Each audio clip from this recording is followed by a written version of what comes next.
All right, let's dive straight into this explainer and tackle the seemingly impossible math of the Trinity. The whole concept where 3 somehow equals 1.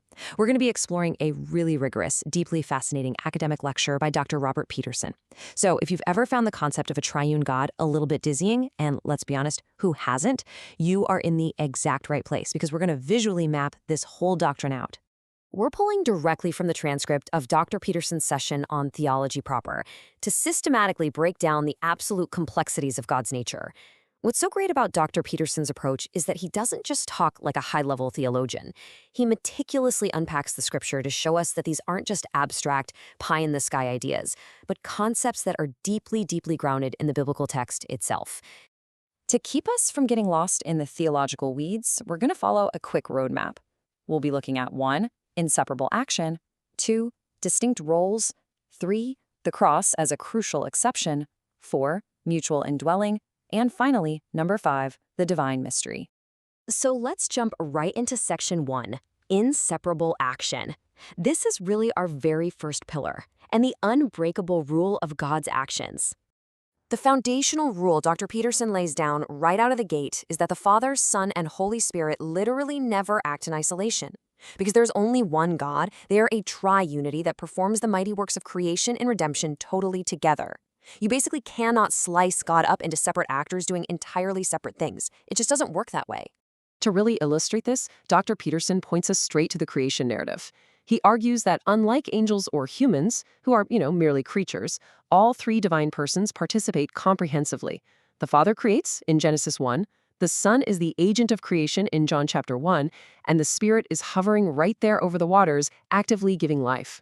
In this theology, only God creates, and all 3 persons are actively doing it together. Which brings us brilliantly to our next principle. Section 2, distinct roles. Because while they absolutely act together, their roles are never, ever confused. Now, before we look at their distinct roles in salvation, we actually have to define this pretty hefty academic term from 1 Peter, foreknowledge. When Peter says believers are elect according to the foreknowledge of God, it doesn't just mean possessing some cosmic foresight of future facts. Actually, as Dr. Peterson explains, it's a covenantal foreknowing. It means God literally set his love upon his people beforehand. He foreloved you. So the crucial takeaway here is that the entire Trinity works to achieve salvation, but they do it uniquely. Looking at Ephesians 1, only the Father elects. Only the Son becomes incarnate and sheds his blood. The Father and the Spirit don't have physical blood to shed, right? And only the Holy Spirit acts as that protective seal. So they are completely inseparable in their goal, but wonderfully distinct in their roles. Having established that they are inseparable but distinct, we have to confront a major plot hole. Section 3, the cross, a crucial exception.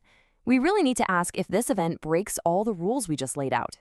Think about it. If the persons of the Trinity do everything together and are eternally inseparable, how on earth do we explain the crucifixion? We have this moment where the Father seemingly turns his back on the Son. Did the Trinity actually just break apart right there? On the cross, Jesus lets out this shriek of utter abandonment.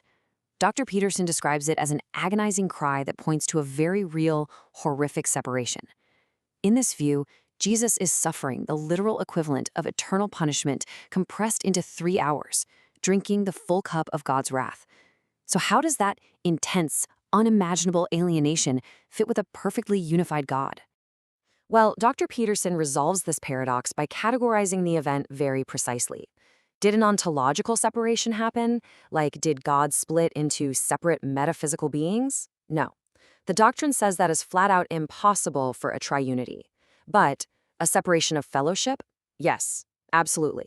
The lecture argues they endured an agonizing, temporary severing of their eternal relational closeness just to accomplish our redemption. Overcoming that incredible tension at the cross leads us perfectly into section 4, mutual indwelling.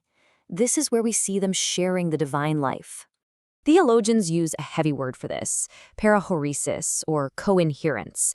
But translated out of that intense academic language, it simply means the Father, Son, and Spirit share the divine life and completely live within one another.